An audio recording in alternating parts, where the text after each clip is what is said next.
Back in the 1960s, few shows stood out like the Smothers Brothers Comedy Hour, mainly because of how openly the duo shared their beliefs and views.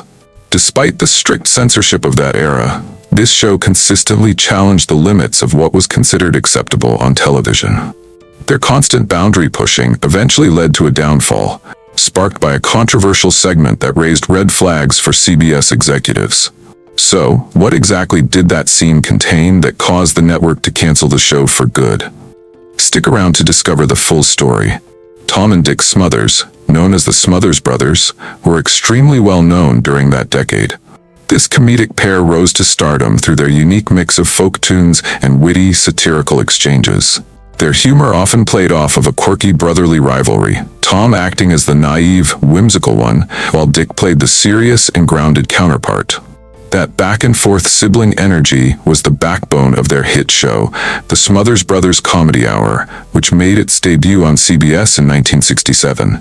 More than just entertainment, the show was a mix of live music, clever sketches, and bold social commentary, all delivered with their signature charm. During the early seasons, viewers could count on seeing Tom interrupting songs with offbeat jokes or misinterpreting serious topics, setting the stage for the next bit or celebrity guest. One of Tom's most memorable punchlines, "Mom always liked you best." And that phrase eventually became iconic, drawing in fans by embodying the brothers' signature comic tension. Each episode rolled out a mix of sketch comedy, witty monologues, familiar characters, and live music, ensuring something for everyone. While similar in format to older variety shows, this one stood out with a modern spin that resonated with younger viewers. Although it eventually pushed some limits, its humor always stemmed from clever scripts and the natural chemistry between the duo. A standout element of the show was its lineup of musical guests, which became a hallmark of its unique appeal. Legends like Simon and Garfunkel, Harry Belafonte, The Who, Jefferson Airplane, and even Steve Martin graced their stage thanks to the brothers' bold invites. The show gave space to emerging musicians who were often shunned by other networks because of their style or political messaging. What made the visual style distinct were the bold colors, imaginative set pieces, and a vibe that felt unscripted and relaxed. With frequent fourth-wall breaks, audience shout-outs, and meta-comments, the show had a self-aware humor that viewers adored. At a time when American TV was mostly predictable and conventional, this show broke the mold. They delivered a fresh approach to variety shows, speaking directly to a generation craving change and relevance. Even before this TV venture, the Smothers Brothers had carved out a space in the folk and comedy scene.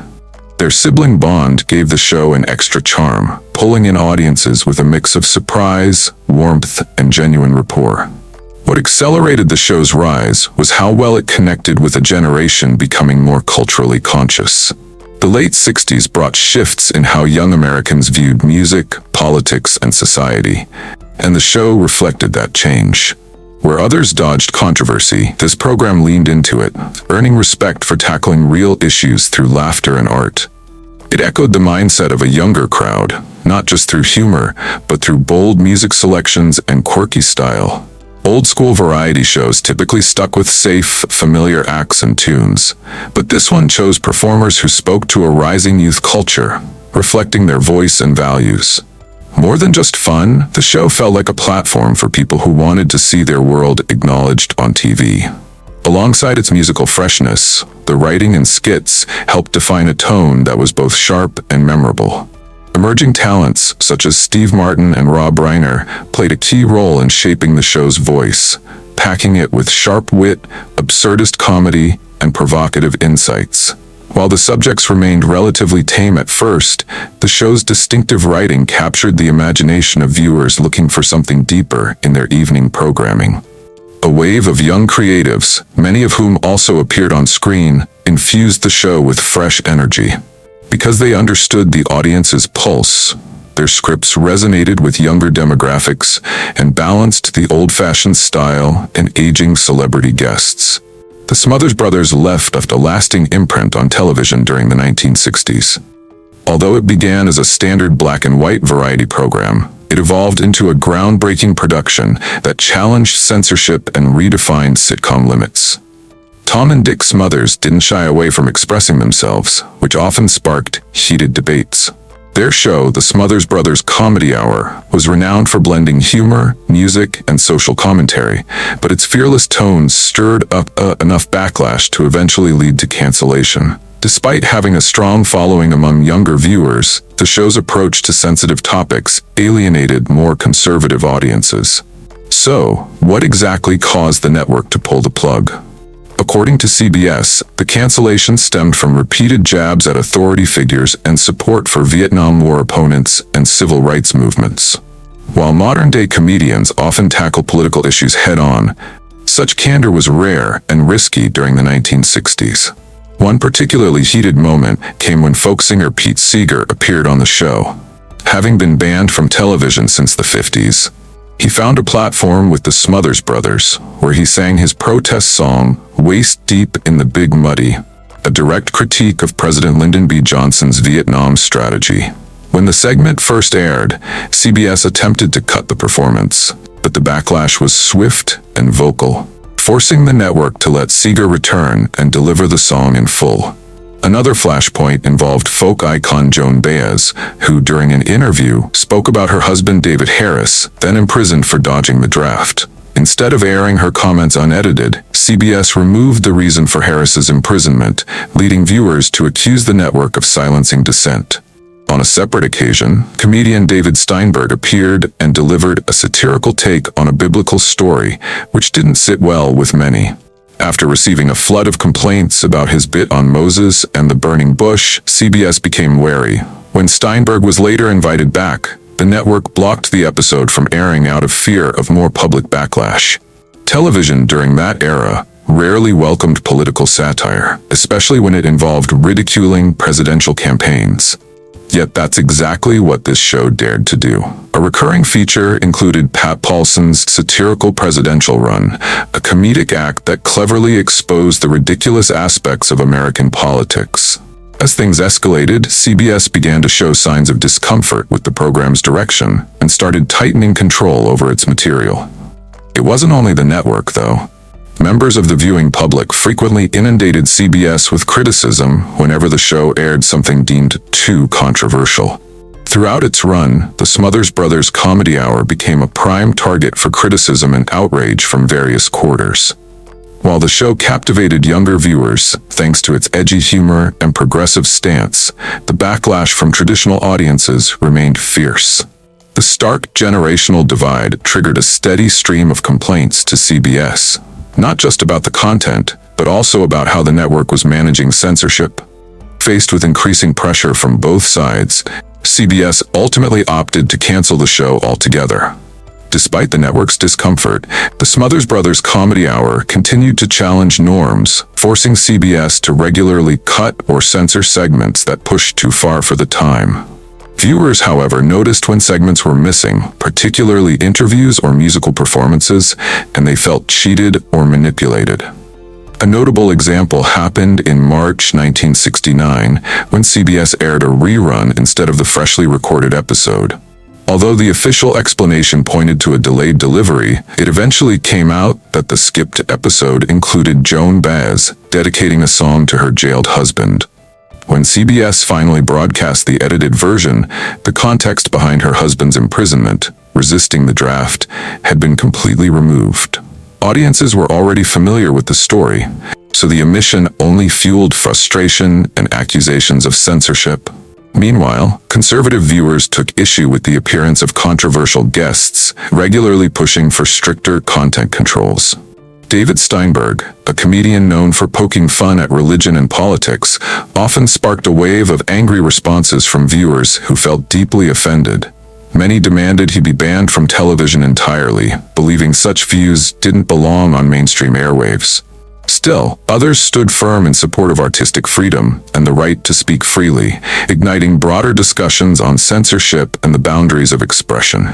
Due to its forward-thinking approach, the show alienated more conservative audiences, particularly those living in the southern regions of the country. In response, viewers from those areas directed criticism at their CBS affiliates, accusing them of promoting liberal ideologies and pushing sensitive themes like civil rights and anti-war sentiment. As a result, certain CBS stations decided to either cut or completely remove parts of the program they deemed too controversial. This meant that the experience of the show differed from one region to another, ultimately affecting how audiences received it. Yet, even with the criticism, younger viewers remained loyal, largely because they admired how boldly the Smothers Brothers addressed important societal issues, unlike other programs that stayed silent.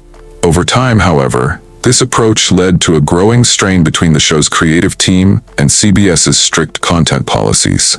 Eventually, that strain sparked a serious dispute between the Smothers Brothers and the network, which ended with the show being pulled off the air and a legal case being filed. During the 1960s, it was common for younger progressive viewers to tune into the Smothers Brothers, while older conservative watchers leaned more towards shows like Bonanza. Because their humor often reflected social relevance, the Smothers Brothers regularly found themselves at odds with CBS's censors. To tighten control, CBS demanded at the beginning of the 1968-69 season that all Smothers Brothers episodes be completed and submitted at least 10 days prior to air date. This gave censors extra time to review and alter any material they deemed inappropriate before the show went live. One striking example was the premiere episode, where a segment of Harry Belafonte performing "Lord Don't Stop the Carnival" with footage from the 1968 Democratic National Convention was completely removed. In addition to this, CBS also cut 2 lines from a parody involving their rival show, Bonanza. Incidents like these weren't isolated, and the network often trimmed segments before they ever reached viewers. Meanwhile, local stations also made independent decisions to cut controversial remarks or skits, leading to even more editorial conflict. At a certain point, the internal battles escalated to a peak that made it difficult to continue operating the show as originally intended. CBS began omitting major cultural moments, such as appearances from Joan Baez and David Steinberg, in an attempt to keep the content in check.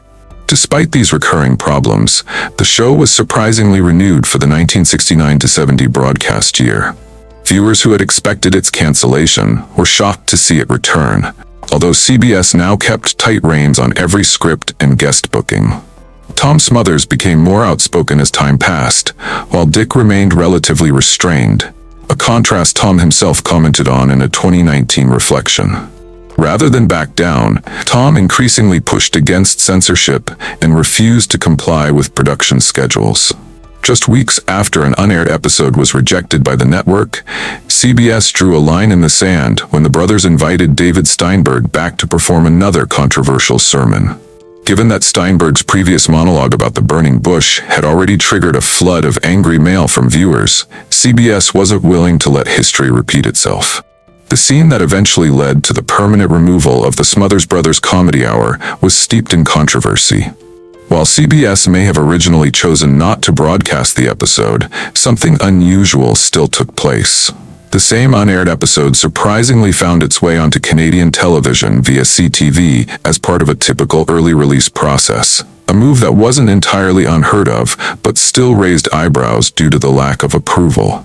In response, network executives quickly convened an emergency meeting to determine how to manage the episode's release, which featured a daring political statement unlike anything previously aired. Shortly after, they made an unexpected move by officially pulling the plug on the Smothers Brothers Comedy Hour. Network president William S. Paley abruptly terminated the series, citing the duo's consistent failure to meet the delivery schedule outlined in their contract. Another executive explained that the brothers appeared unwilling to follow CBS's established content standards, and as a result, the network filled the time slot with Hee Haw immediately. That replacement, Hee Haw, turned into a wildly successful show that ran for 23 seasons, making the decision seem beneficial for CBS in the long term. Although the Smothers Brothers show had just secured a renewal for the 1969-1970 season, it was taken off the air regardless. As a result, a whirlwind of speculation and heated discussion followed, with many people concluding that CBS wanted to silence the show's outspoken political themes. The program regularly found itself at odds with CBS's internal censors and viewers with conservative views. Almost instantly, Tom and Dick Smothers responded with a breach of contract lawsuit, taking legal action against CBS. They claimed the cancellation reasoning was a cover-up, and the real intent was to shut down their controversial messages. Many viewers and media voices echoed that sentiment, arguing that CBS was actively trying to remove the show's influence. After an intense 4-year legal struggle, a federal court ultimately sided with the Smothers Brothers in 1973 and awarded them $776,300 in damages. Though the show never returned to television, the victory shed light on the broader conflict between creative expression and corporate censorship. The monetary settlement couldn't bring back their program, but it at least affirmed their right to push boundaries. What it did prove, however, was their commitment to fighting for artistic freedom and the value of setting a legal precedent for similar battles ahead. Reflecting on the case years later, the brothers admitted the payout wasn't significant. It was the principle they stood for. Their experience was later chronicled in the 2002 documentary Smothered, the censorship struggles of the Smothers Brothers Comedy Hour, which examined the show's influence on the First Amendment in TV. In 2019, on the 50th anniversary of the show's cancellation, the Smothers Brothers revisited the ordeal and reflected on the lasting legacy of their trailblazing show. Dick Smothers once remarked with a sly grin, "The fastest way to make a comedian say something is to tell them not to." Reflecting on those early days, he observed that many things considered outrageous back then are just typical content on television now. The show's cancellation and the legal action that followed highlighted how tough it was for creative minds to thrive in a conservative broadcasting world. The Smothers Brothers' resistance to being censored carved out a bold moment in U.S. television history. By shaking up traditional formats, the duo is often credited with opening the doors for boundary-pushing shows like Saturday Night Live. Even though CBS pulled the plug after only 3 years, their fight against limitations left a lasting imprint. Back then, everyone knew the brothers weren't shy about voicing their opinions on hot topics, especially around politics and pop culture. What began as a standard variety show evolved into a revolutionary program that helped redefine what comedy and satire could look like on TV. They created a format that laid the groundwork for the socially conscious shows we're familiar with today. The topics they tackled weren't just bold, they were groundbreaking for the time. The Smothers Brothers used satire to take on heavy subjects like the Vietnam War, systemic racism, and even the U.S. presidency. They also brought the countercultural hippie movement into the spotlight, something no other mainstream program dared to do before. By giving airtime to artists with progressive or politically charged messages, they opened new doors for talent overlooked by more traditional outlets. Acts like Simon and Garfunkel, Buffalo Springfield, and Pete Seeger were among those who got a national audience thanks to the show. Steve Martin, now a household name, also got his early break as a writer on the show before dominating the comedy scene in the 1970s. His rise to stardom can be traced right back to those early writing days with the Smothers Brothers. The Smothers Brothers Comedy Hour left behind a powerful legacy, showing that satire could be both sharp and meaningful in mainstream media.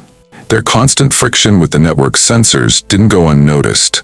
It created room for later shows to discuss serious issues in ways that were once unthinkable. One of the most talked about moments came during the final episode, which only aired in Canada due to its controversial content.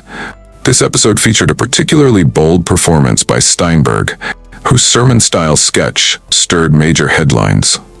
Drawing a comparison between Moses and anti-war protesters, he made the chillingly direct statement, "Sorry, Mr. President, take your army and go." Some viewed the sketch as drawing parallels between Nixon and the biblical Pharaoh, which CBS interpreted as a pointed critique of the president. Because of this interpretation, CBS immediately pulled the episode from airing. At the center of the backlash was Tom Smothers, the bolder of the two brothers, who denied any wrongdoing and stood firm on keeping the segment, ultimately leading to the show's abrupt cancellation. Despite losing the Smothers Brothers Comedy Hour, the duo didn't retreat from television entirely. Soon after, in 1970, they presented a special titled The Return of the Smothers Brothers, a 1-hour program written by Tom, David Steinberg, and Bob Einstein, featuring stars like Peter Fonda and Glenn Campbell. As the years passed, they brought their comedic talents to networks like ABC in 1975 and eventually NBC, where they still managed to draw a sizable audience. A return to CBS happened in 1988, though by then, the show's cultural relevance had started to fade. Even with that, people continued to celebrate their candidness, bold viewpoints, and comedic impact. The revival season welcomed familiar face Pat Paulson, along with new talents, but due to the 1988 Writers Guild strike, the brothers had to rely solely on their own writing, and the show only lasted one season. Several years later, in 1993, the series found a new life when it was re-released on a popular cable network, enhanced with fresh interviews and introductions by the brothers themselves. Fans were treated to another celebration of their work during the 50th anniversary, marked by the release of the best of Season 3 on DVD. While Tom sadly passed away in 2023 and Dick remains with us, the Smothers Brothers' influence continues to resonate through the decades.